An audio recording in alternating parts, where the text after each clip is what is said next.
Today's lesson is going to talk about the geography and the world section, and we're just going to look at the practice questions at the very end of the section that kind of talk about or have questions dealing with a wide variety of things that we've talked about over the last week or so.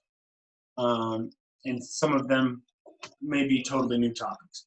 Kind of they're in this general geography and world history set.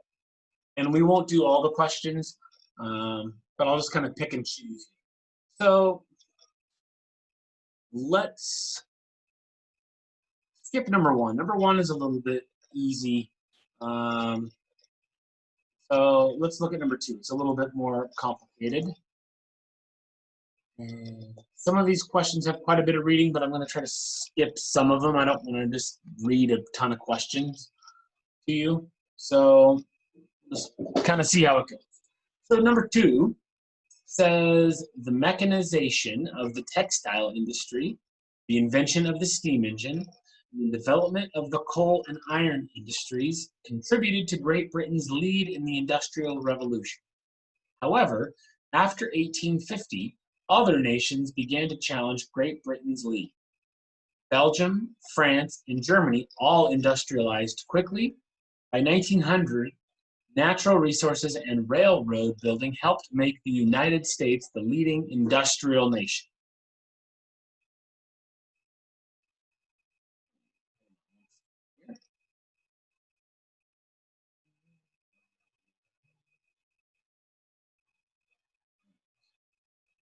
Okay, sorry for that. I just wanted to share that. All right, so that was the passage. It just asks us, which of the following is the best summary of the passage? So really a reading question, okay? Just ask to summarize what the passage is talking about. You can count on one or two questions like this on the test that are, essentially asking you a reading or language arts question, but the content is social studies. So our answer choices are A, the development of natural resources made Great Britain the leader in the Industrial Revolution. B, the Industrial Revolution started in Great Britain and spread throughout the world. Industrial Revolution started in Great Britain and spread to Europe. By 1900, the United States was the leading industrialized nation. Or D, plentiful natural resources and a vast railroad system were the underpinnings of the Industrial Revolution in the United States. Okay, so again, we're asked to figure out which of these four best summarizes the paragraph, right? All four of these things in some way, shape, or form are mentioned, right? And they all are correct to an extent, but only one really takes into account everything that's mentioned, right? So for example, D says plentiful natural resources and a vast railroad system were the underpinnings of the Industrial Revolution in the United States. It's a fancy way of restating this final sentence, right? Natural resources and railroad building helped make the United States the leading industrial nation. But is the whole paragraph about that? No. The whole, all 5 or 6 sentences leading up to that point don't talk at all about that. So that's not a very good summary, right? So throw D out then. What's another one that seems like you could maybe throw away? I would maybe say A, the development of natural resources made Great Britain the leader in the Industrial Revolution. And I would throw out A for a couple reasons. First of all, and maybe more importantly, it's the only one of the 4 choices that's actually false to an extent, because it doesn't mention natural resources as one of the things leading to Great Britain being the leader in the Industrial Revolution, right? It says textile industry, the invention of the steam engine, and the development of coal and iron industry. But it doesn't mention natural resources. It mentions natural resources down here with the United States. So for that reason, A is wrong. But also, even if it was true, A only makes reference to Great Britain, whereas the paragraph talks about lots of other countries, right? So it's not all-encompassing enough anyway. So it's either going to be B or C. The Industrial Revolution started in Great Britain and spread throughout the world. Okay, sounds pretty good, right? It doesn't necessarily state directly that the Industrial Revolution started in Great Britain. It does say they were the leader. Okay, and then eventually the United States became the leader. But it doesn't necessarily say it started there, but I would say B is a reasonable summary of the paragraph. But is it better than C? Let's look. The Industrial Revolution started in Great Britain and spread to Europe, but by 1900, the United States was the leading industrialized nation. That kind of checks off all the boxes. It talks about the Industrial Revolution in Great Britain. Then it says, after 1850, other nations began to challenge them, like Belgium, France, and Germany, which we have to know are in Europe for us to be able to make this assessment, right? And then by 1900, the United States was the leading industrialized nation. So C seems to kind of talk about everything in a complete way. So I would say C is the best summary of the passage. Okay. All right. Let's look at one that has maybe a little less reading. So I'm going to do my best to not zoom out too much because this map's not super clear, but hopefully you can see this. So this is a map of Africa, obviously. The title is Early Civilizations in Africa. Okay. The map has a city, some cities up here, bodies of water, rivers, and then it has these different shaded areas, right? And that's where we need to look at the key to be able to figure out what it is that those shaded areas mean. So we have Egyptian civilization is the checkered box, which, or whatever this is. These are pretty hard to read and pretty bad math, but we'll just do our best. Egypt, okay? Kush civilization, Aksum civilization, and then we have Ghana, which is outlined in black. We have Mali, which is gray. We have Songhai, which is like a thicker black. Oh, what a weird map. I don't even know if I see that on here. And then we have caravan trade routes. Okay, so we can, oh, I see. Songhai is this thicker one around here. So kind of weird, but you can see Egypt we have up here, the Kush civilization we have here, Aksum is over here, Ghana is here, Mali is this area here, Songhai is this area. So these three kind of overlap, which is why they choose to use these three kind of weird options. And then we have the caravan trade routes, which are these dotted lines here. Okay, so that's what the map's showing us. The first question, number 3, just says, select the area on the map where the earliest civilizations in Africa developed. So, first of all, we need to be able to find the key and identify what information we're looking for. Second of all, we need to know how to read time. And I know that sounds silly, right? But remember,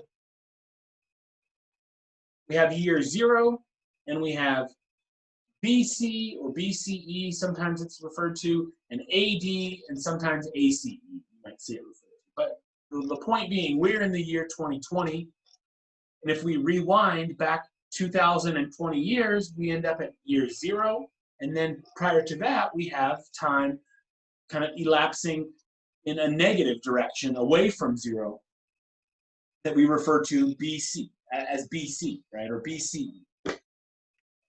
Okay, so which of these civilizations is the oldest? Is it, this one down here, or is it this one up here? Because they appear to be going in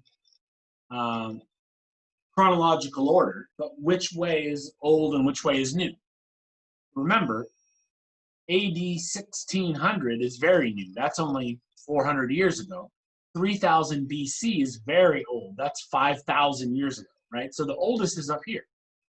So we identify this is the oldest, Egypt, and we find it on the map, boom, and there's our answer, okay?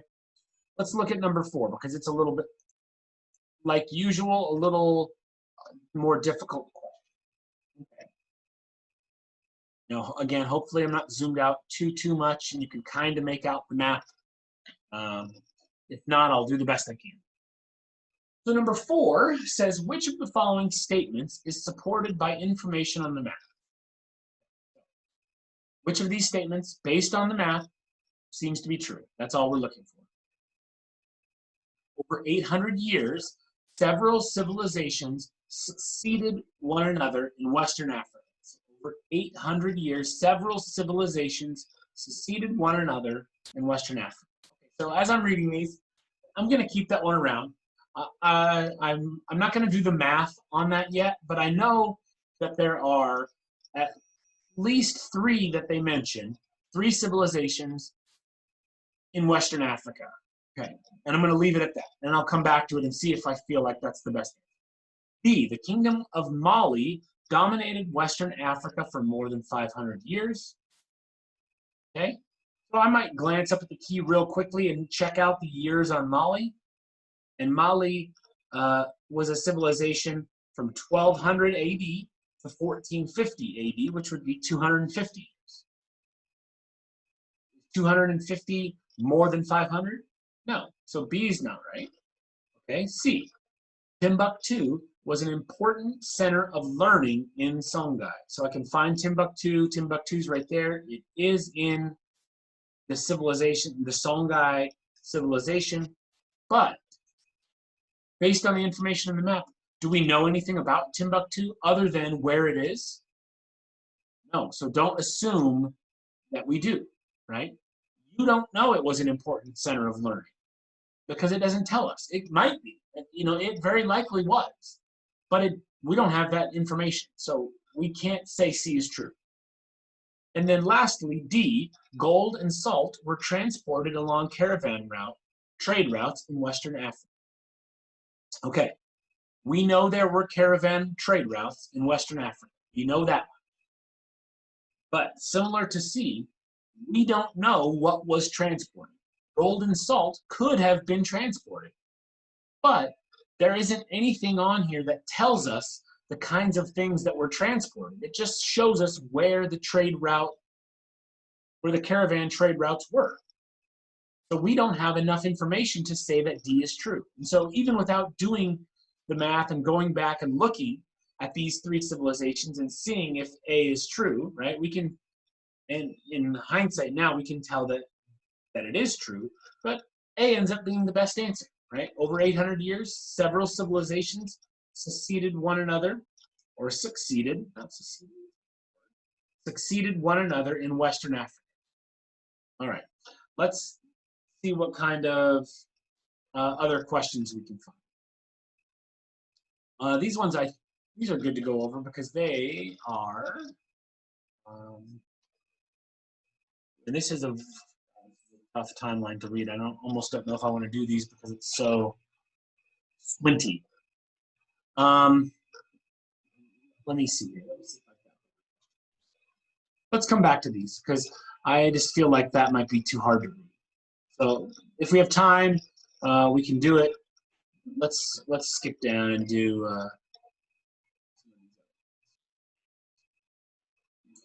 We might have time to do some of these tomorrow. Let's look at number 9. Number 9 says, which of the following statements is supported by the graph? Okay, similar to the last question we had on the map, except now we're asked to see which statement is supported by the graph. You'll see a lot of these types of questions where it's just which statement is most likely to be true based on the information we have. I feel like a broken record with questions like this. You will see some of them. All right, let's look and see. A, before the Cold War began, defense spending was at an all-time high. Well, I know that's not true because it was at an all-time high when the Cold War ended. So A couldn't be true. Before the Cold War began, defense spending was at an all-time high. Well, we don't know. First of all, there's no information on here about when the Cold War began because it doesn't tell us. So we don't know. And based on the graph that we have, the highest point is here where the Cold War ends. So we don't have the information.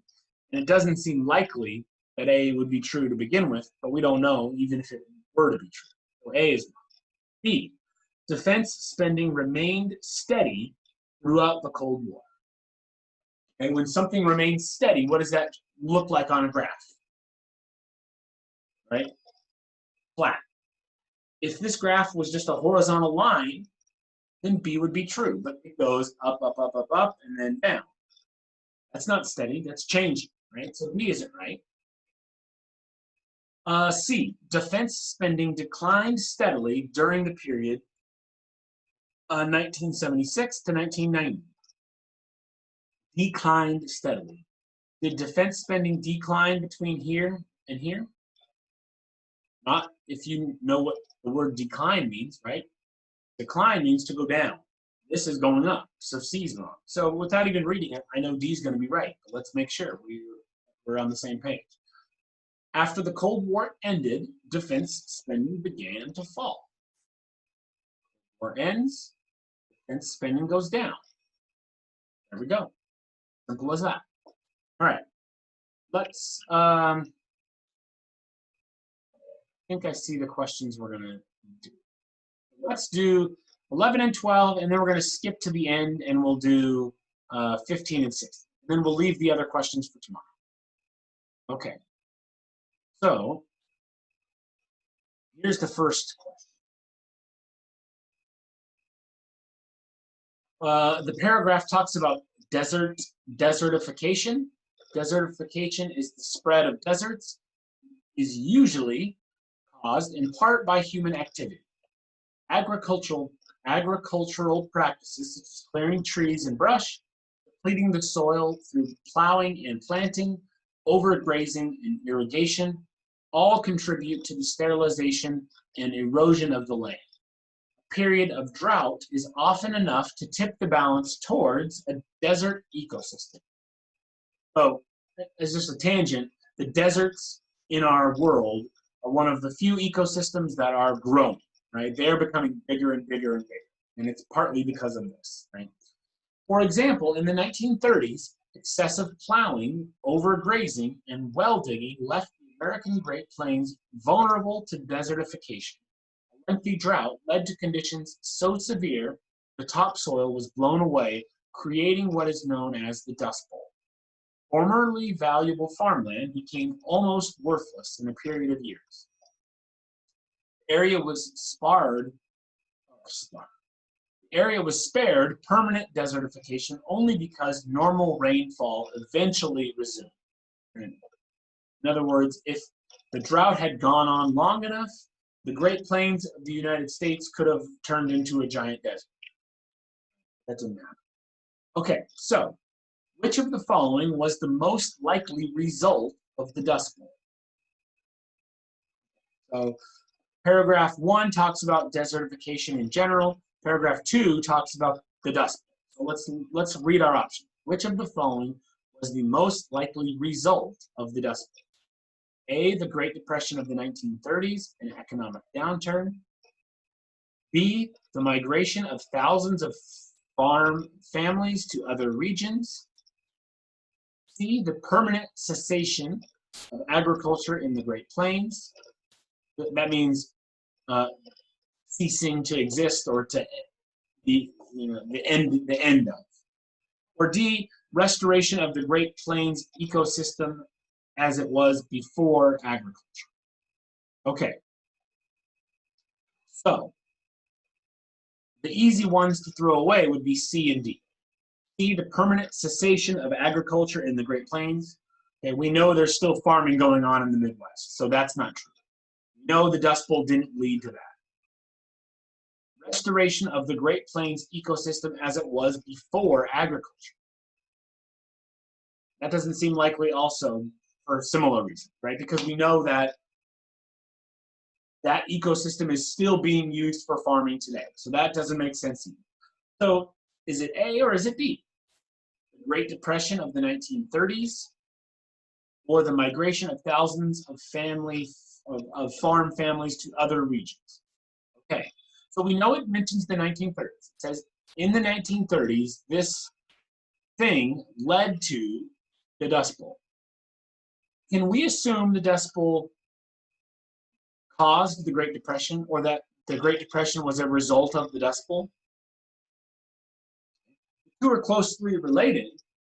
It's very, and it's very easy to assume that A might be correct, but it's not in this case because the Great Depression and the Dust Bowl happened simultaneously, and one made the other worse.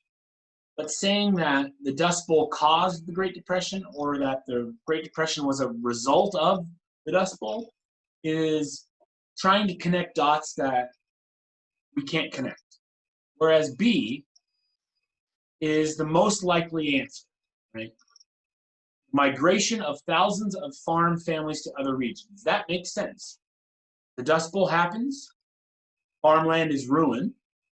It makes sense that farmers then leave and go to other places in the country, right? So the answer here is B. All right, let's look at number 12.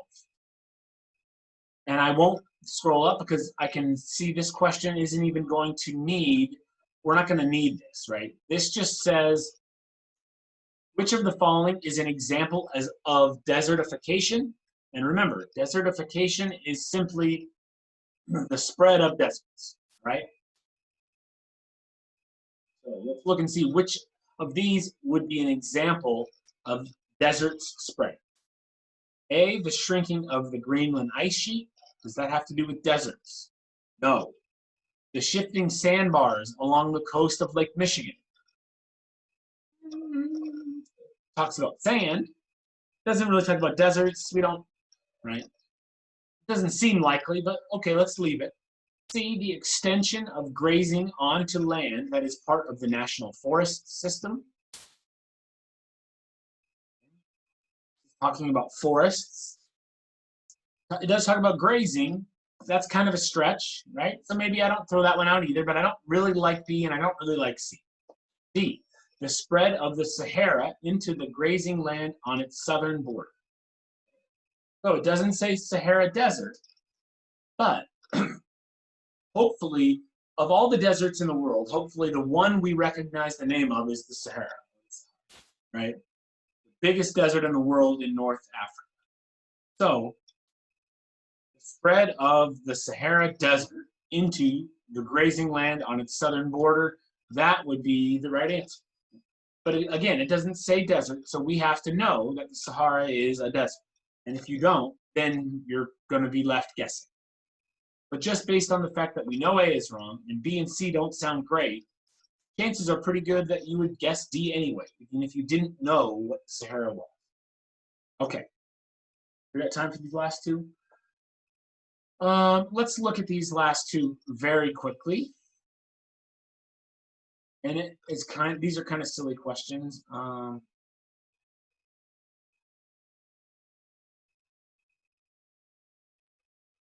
Let's do 15 first. We might do 16, I don't know. So 15 says, which of the following people is most likely to use the map above? And it is what? It's a map of Philadelphia International Airport. Just a map of the basic layout of the airport. The different terminals, the different parking garages, the different roads that come in and out of the airport, and that's it, okay? So let's look at these 4 different types of people and see who would most likely use this map. A geologist surveying land features in the Philadelphia area. And I'd throw that one out right away. Okay. A geologist doesn't need a map of an airport. B, a visitor to Philadelphia. Okay. C, an employee of the Federal Aviation Administration, someone that works for the FAA. Okay, leave it. Or D, a commercial airline pilot. Okay, so A is the easy one to throw out. B, C, and D maybe are not as easy. Think about who would need a map of an airport. If someone worked at an airport, right? In other words, they were an employee that went there every day, would they likely need a map? Probably not, right? Although you could make the argument that C would make sense. But you could argue, but unfortunately you would be wrong, right? Because they deem C to not be the best answer. Okay? Now, B, a visitor to Philadelphia, or D, a commercial airline pilot. Again, who would need all of this information most? Is it a pilot that's flying planes in and out? Or is it a visitor who's coming to Philadelphia and leaving Philadelphia? Again, for the similar reasons, a commercial airline pilot probably knows where they're going. And they also don't need to worry about where to park or what roads come in and out of the airport because they're just flying planes into the terminals and turning around and leaving. So the best answer is probably B, a visitor to Philadelphia. Now, again, you could make an argument that some of those others are valid answers, but you're trying to figure out what they think is the best answer because that's the way tests go, right? Okay, I don't think I want to do 16 just because it's like a lot of the questions we've had already today. Which of the following statements is supported by the data? And I don't want to do another question. We've done enough of those, and I feel like we've got a good grasp on it. So we're just a couple minutes shy of a half an hour, so let's just stop here for the day. We'll do some more of these questions off of this page tomorrow, and then next week we'll move on to a totally different topic and kind of wrap things up for the spring quarter with I'm not sure where we'll go, but we've got a couple more weeks of class, and so we'll kind of get one more chunk of topics in before we wrap up and call it a day for the spring quarter. So thank you, everybody. I will let you go and talk to you all later. Make sure to check out reading class with Martin if you need it, and science class later on with me if you need that. Otherwise, I will see you next time.